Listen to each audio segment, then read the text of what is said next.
ჩინელი მეჩაიე ლაო ჯონჯაოს შთამომავლების საქართველოსთან ურთიერთობა არც ლაოს სამშობლოში დაბრუნების შემდეგ შეწყვეტილა. მოგეხსენებათ, მისი შვილი ლიუ კუანვენი დღესაც თბილისში ცხოვრობს. ლაოს უმცროს ვაჟს ლაო ვეიჯაოს ცოტ ქართველი ქალი ზაქარია თუშმალიშვილის ქალიშვილი ნონა შეურთავს, რომელიც პეკინში გაყვა მეუღლეს საცხოვრებლად. ლაოს შთამომავლები კი ხშირად სტუმრობენ საქართველოს და ათვალიერებენ ადგილებს, რომელსაც ლაო ჯონჯაო ჩინეთში დაბრუნების შემდეგ მთელი მისი დარჩენილი ცხოვრება მისდიროდა. ჩინელი ახალგაზრდა სპეციალისტის აჭარაში დაწყებული საქმე დღით დღე ვითარდებოდა. 1898 წლიდან ჩაის კულტურა მსხვილი მეურნეობიდან წყვილ მეურნეობებში გადაინაცვლა. 1910 წლისათვის ჩაქვში, კაპრეშუმსა და სალიბაურში გაშენებულ 94 პლანტაციას 564 დესეტინა მიწის ფართობი ეკავა. ყოველწლიურად იზრდებოდა მსხვილი მოვაჭრე პოპოვის შემოსავალიც. თუმცა 1901 წელს რუსეთის სოფლის მეურნეობის მინისტრის ერმოლოვისა და საუფლისწულო მამულების მთავარი აგრონომის კლინგენის რეკომენდაციის საფუძველზე ლაო ჯონჯაოს პოპოვის ქარხნის დატოვება და ჩაქვის საუფლისწულო მამულის ჩაის ფაბრიკის დირექტორად მუშაობა შესთავაზეს. ეს ძალიან დიდი შეთავაზება იყო იმ პერიოდში, იმიტომ რომ ჩაქვის საუფლისწულო მამული უშუალოდ პეტერბურგს ექვემდებარებოდა და ის უშუალოდ იმპერატორის, ესე იგი, ზეგავლენისა და ზრუნველობის ქვეშ იყო. დათანხმდა ლაო ამ წინადადებას, მაგრამ ამით მას კავშირი არ გაუწყვეტია პოპოვთან. მისი ოჯახი აგრძელებდა ამ პოპოვთან მეგობრობას და შემდეგ ლაო თავის მოგონებებში იხსენებს, რომ როდესაც პოპოვის მამულს საფრთხე დაემუქრა, მან დახმარებაც კი შესთავაზა პოპოვს, იმიტომ რომ მან კარგად იცოდა, რომ ის მხოლოდ მატერიალური მოგებით არ იყო დაინტერესებული და აი ამ მამულის განაშენიანებაში უდიდესი კოლოსალური თანხა და შრომა იყო ჩადებული. საუფლისწულო მამულის ქარხანაში მუშაობისას ლაოს მინიჭებული ჰქონდა სრული თავისუფლება საშინაო საქმეების წარმოებაში. ის სარგებლობდა მამულის მმართველის თანასწორი უფლებებით, მეზოვის მომსახურებით, მეედლით, ცხენებით და მამულის მმართველზე 50%-ით მეტი ჯამაგირით. მან დააწესა ქარხანაში 16 საათიანი სამუშაო დრო. გაზაფხულიდან ზაფხულის ჩათვლით მუშაობდნენ დილის 4 საათიდან საღამოს 8 საათამდე, ორცვლად, თითეული 8 საათი. ეს იყო ადამიანი, რომელიც საერთოდ არ იზინებდა. არის ცნობები მის შესახებ, რომ 3 საათი ეძინაო. ჩაქვის საუფლისწულო მამულის თანამშრომელი იყო ასეთი დემიდოვი, რომელიც აგრონომად მუშაობდა ჩაქვის საუფლისწულო მამულში და მისი მოვალეობა იყო, რომ ის ახალ დარგული ნერგებისათვის მოეხედა და ესე იგი ეზრუნა რამე ხომ არ იყო ან პრობლემა ხომ არ ქონდა, ის ძალიან დილას გადიოდა, განშიფრება საზღვარი არ ქონდა, როდესაც 5 საათზე უკვე ისევე ჩაულებრივი რიტმით იყო მისი მუშაობის დღე, როგორც დღის დანაშენი მონაკვეთი. ლაო ჯონჯაოს მიერ წარმოებული ჩაი დიდი წარმატებით იყიდებოდა მაშინდელი რუსეთის სხვადასხვა ქალაქში. საქართველოში ჩაის კულტურის განვითარების საქმეში გაწეული დიდი შრომისა და ღვაწლისათვის 1909 წელს ლაო ჯონჯაო დააჯილდოეს სტანისლავსკის მესამე ხარისხის ორდენით. მე გახდით პირველი ჩინელი, რომელსაც საქმიანობის გამო არაჩინეთის მთავრობის სამსახურში მყოფ წარმომადგენელს წილად ხვდა ორდენი. ასევე ვარ პირველი ჩინელი, რომელიც ჩავირიცხე საუფლისწულო მამულების სამმართველო შტატში რუსეთის ქვეშევრდომობის მიღების გარეშე, წერს ლაო თავის მოგონებებში. ლაო ჯონჯაოს ასეთი მოღვაწეობა თვით რუსეთის იმპერიაში არ დარჩენილა იმის ყურადღების გარეშე. 1912 წელს რუსეთის სოფლის მეურნეობის მინისტრმა ერმოლოვმა და ჩაქვის საუფლისწულო მამულების უფროსმა აგრონომმა კლინგერმა დააყენეს წინადადება რუსეთის იმპერატორის წინაშე, რომ ლაო ჯონჯაო გაწეული საქმიანობისათვის, გაწეული შრომისათვის დაჯილდოვებული იყო სტანისლავსკის მესამე ხარისხის орденით. В 1900 году на Всемирно-промышленной выставке в Париже батумский чай получил золотую медаль за лучший кавказский чай. ეს არის გაზეთი ვერიიდან ამონარიდი, სადაც ნათლად რომ ჩანს ის, რომ აი პარიზის სოფლიო გამოფენაზე ლაოს ტექნოლოგიით დამზადებული ჩაი წაუღია, ყველას უსასყიდლოდ ურიგებდნენ და აღსანიშნავია ის, რომ აი ლაოს ტექნოლოგიით დამზადებული ჩაი თავისი შემადგენლობით არ ჩამოუვარდებოდა ჩინეთისა და ცეილონის ჩაის და შეიცავდა ორჯერ ნაკლებ კოფეინს, ვიდრე აი ეს ჩინური ჩაი.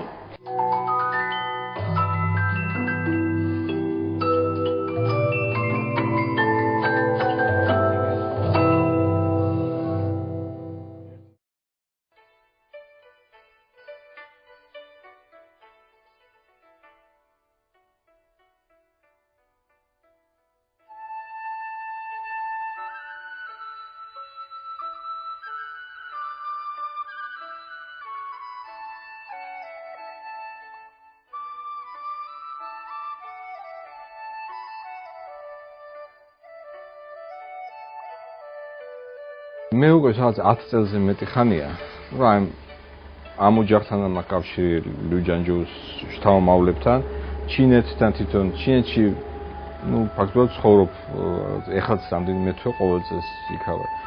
და ნელ-ნელა თვითონ ჩაისთან დაკავშირებით ვაგროვებ ყველაფერს. და მით უმეტეს ამ ქართული ჩაისთან დაკავშირებით, რომ მაქვს სურვილი, როდისმე მუზეუმი გაკეთდეს. აი რომ მიეცა საშუალება რომ დაეწყო თავის ბრენდის წარმოება, გამოუშვა უკვე თავისი სახელით, აი ლაო ჯანჯო. ხო? თვითონ ჩაის სახელი ამის არის ცუჩა ჩინურად რო წერე. აი ამ ეტიკეტით უშვებდა თავის ჩაის.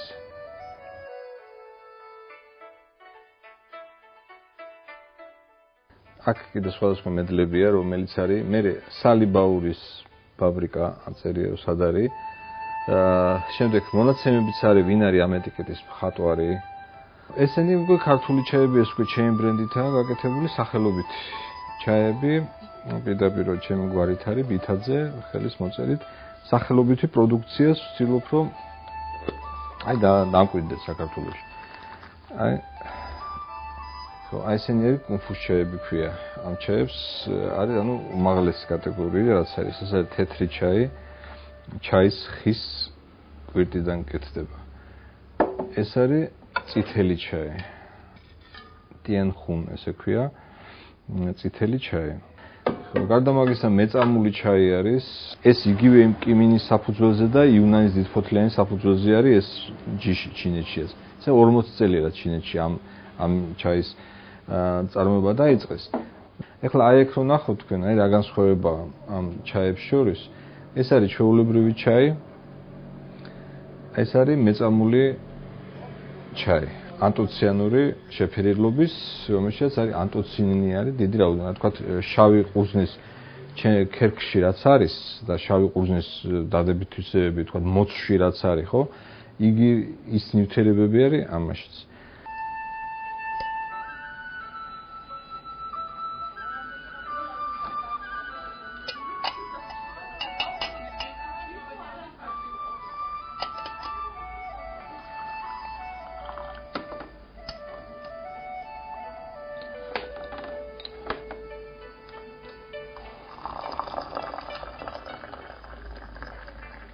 მაგას იგი უძვირესი ჩაები, რომელიც ძალიან იქ არის იგი ადრე იყო საიმპერატორო ჩაებს ეძახდნენ, კომუნისტების შემდეგ ეძახდნენ 10 საუკეთესო ცნობილ ჩაის, მაგრამ ამაზე ყველაზე მაღლა დგას კუნფუს ჩაები ესე ქვია.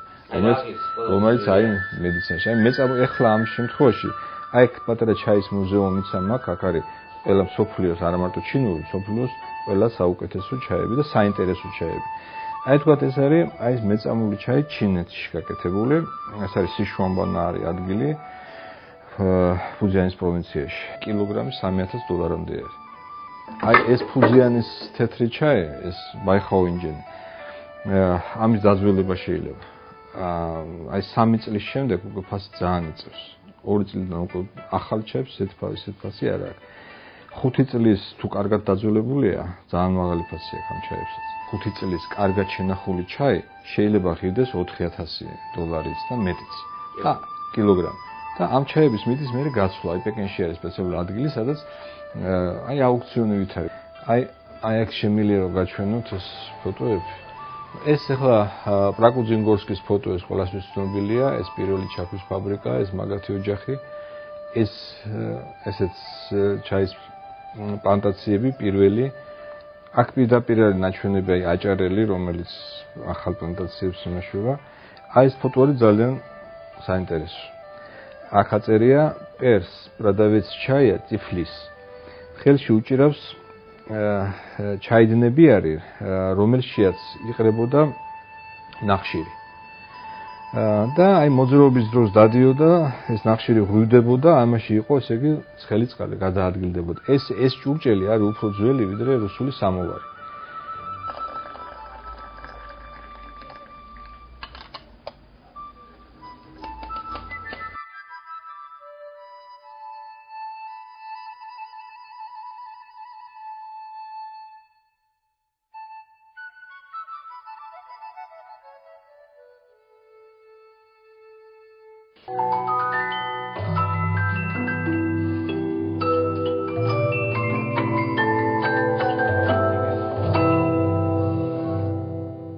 ლაო ჯონჯავა იყო აგრეთვე ბათუმში სუბტროპიკული კულტურის გავრცელების ერთ-ერთი პიონერი. მან სამხრეთ ჩინეთიდან მანდანირის ნერგები ჩამოიტანა და დაარგო კაპრეშუმის, სალიბაურისა და მწვანე კონცხის მიმდებარე ტერიტორიაზე. თათარინოვი, ცნობილი მებაღე, ასევე ცნობილი მოაგარაკე სწორედ აღნიშნავს, რომ ის ნერგები და განსაკუთრებით მანდარინის ჩინური ჯიში, რომელიც ჩემს მამულში იქნა გახარებული, ლაო ჯონჯაოსაგან შევიძინე მე. Его, знаете, называли местные жители Иван Иванович. Они его очень любили и уважали. У меня есть старинные фотографии, где Лао в полном росте стоит в косоворотке на фоне своей чайной фабрики в Чакве. ისინი არიან ბერძენი მკრეფავები ჩაის პლანტაციებში, რაც მეტყველებს იმაზე, რომ ლაოს ძალიან კარგი ურთიერთობა ჰქონდა სხვადასხვა ეროვნების წარმომადგენლებთან, ბერძნებთან, ებრაელებთან, სომხებთან. ისინი ძალიან მეგობრულ ურთიერთობაში იყვნენ და დიდი სიყვარულით იხსენებს მათ შესახებ.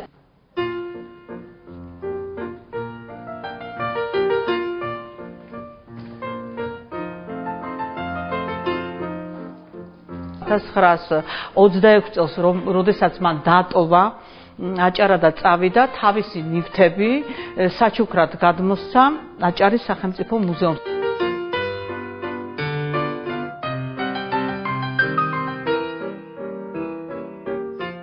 ძალიან ბევრი მათგანი დაცულია ფონდში და რასაც აქ ხედავთ, გამოფენილია ექსპოზიციაში. მასზე ამბობენ, რომ მას არასოდეს არ დაუკარგავს თვითმყოფადობა. იგი ყოველთვის ეროვნულ ტანსაცმელში გამოწყობილი დადიოდა და ძალიან კარგად შეუსწავლია მას და თავის ოჯახსაც რუსული ენა და მას ხალხის სიყვარულით ივან ივანიჩსაც კი ეძახდა. დღესაც ესე იგი ჩაქვში ვინც უნდა გააჩეროთ, ყველა მიცის ლაო ჯონჯაოს სახელი და ძალიან დიდი სიყვარულით იხსენებენ მას. ეს ლაოს პირადი ნივთებია, ეს არის ლაო ძი, ჩინელი ფილოსოფოსი იყო. ეს ლაოს ქოშებია. მისი პირადი ნივთები. ფუდი. ესე იგი ბრინჯაოსაგან დამზადებული ვაზები, ქოშები, უნაგირზე გადასაკიდებელი ჩალის ფუდი.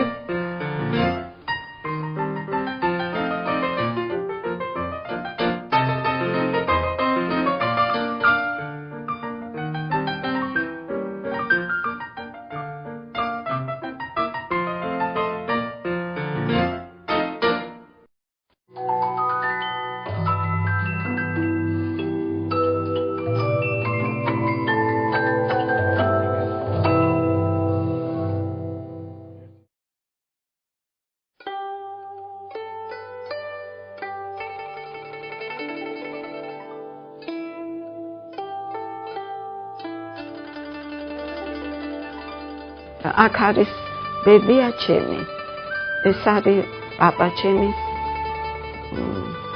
მოყვანილი და დედა ჩემი და უფროსი ძმა ზაფხულში მიდიოდნენ კურორტზე.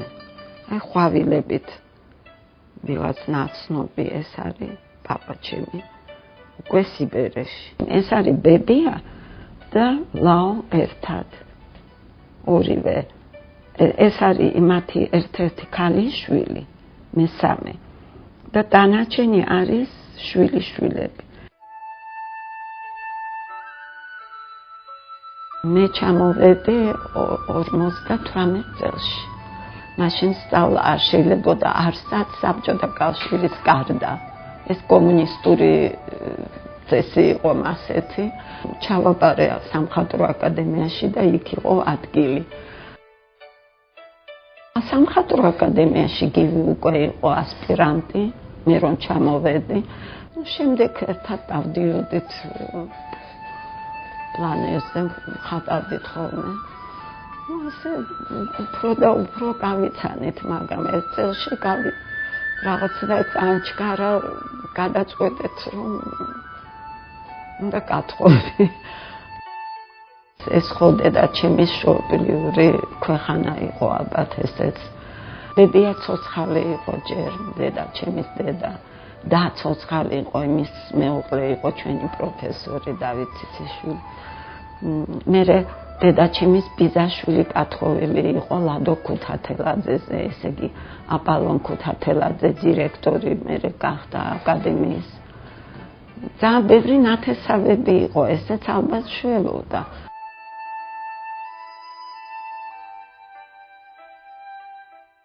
ახალგაზრდობის დროს მაგაზე აფიქრობს ადამიანი. უჭირს შემდეგ, როცა ცხოვრება მოდის სხვანაირი, არა სტუდენტური. სტუდენტის დროს ფიქრობდი, ჩემზე ბედნიერი ადამიანი არავინ არ არის. გავდიოდი ხოლმე აივანზე და ხედავდი თვარე. აი მაგ დროს მეტირებოდა ხოლმე, იმიტომ ფიქრობდი, იქიდანაც ხედავენ ეს ხალხი, აი ზუსტად ეს ერთი თვარე არის საერთო, სხვა არაფერი.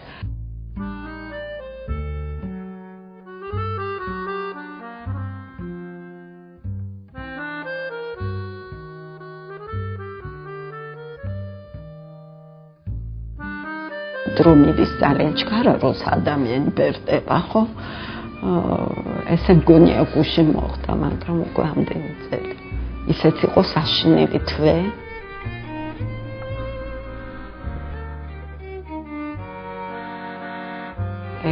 ივლისში, ასეთ სიცხეში, 72, ჩემზე დიდი იყო 2 წლით სულ.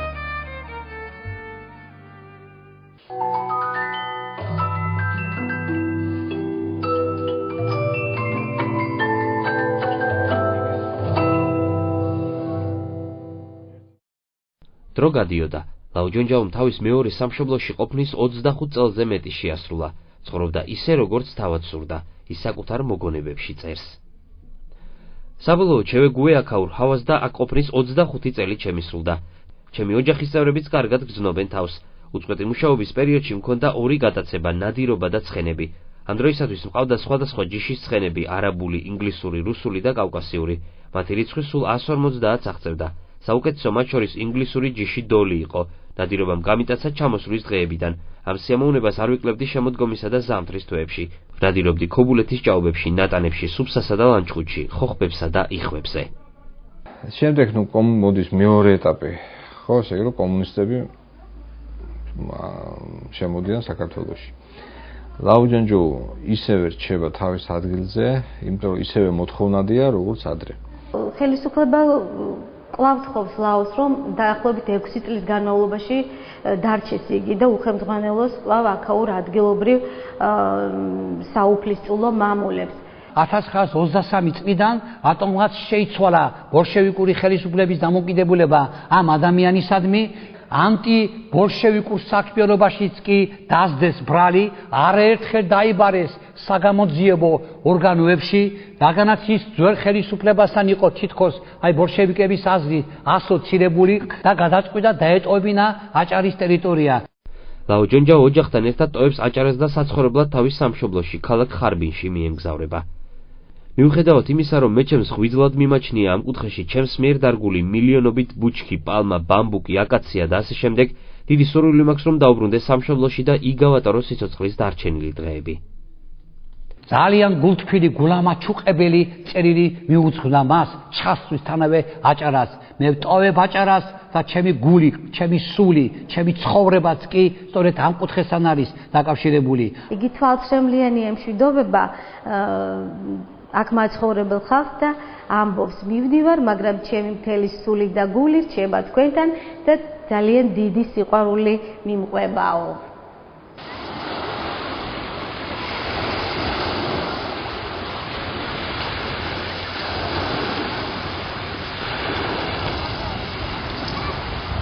წელს ლაო ჯონჯაო ჩინეთის ქალაქ კანტონში დაიბადა. ის 23 წლის ასაკში აჭარაში ჩამოვიდა და მას შემდეგ აქ ზუსტად 27 წელი დაჰყო.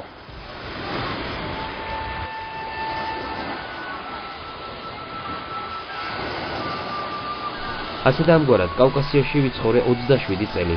ამ ადგილებთან დაკავშირებული მოგონებები ჩემთვის და ჩემი მეუღლისათვის ყოველთვის ნათელი და სასიამოვნო იქნება. ჩვენ ყველა შევეჩვიეთ აქაურობას, ბევრი გულწრფელი მეგობარი ყავს, მაგრამ სამშობლო გვიხმობს და უეჭველად უნდა დავბრუნდეთ. ჩემი ცხოვრების და მოღვაწეობის ნახევარი საუკუნე. ლაო ჯონჯაო, რომელმაც აჭარაში ამ დიდი კულტურის აღორძინებას ჩაუყარა საფუძველი, 1942 წელს 72 წლის ასაკში ჩინეთის ქალაქ ხარბინში გარდაიცვალა.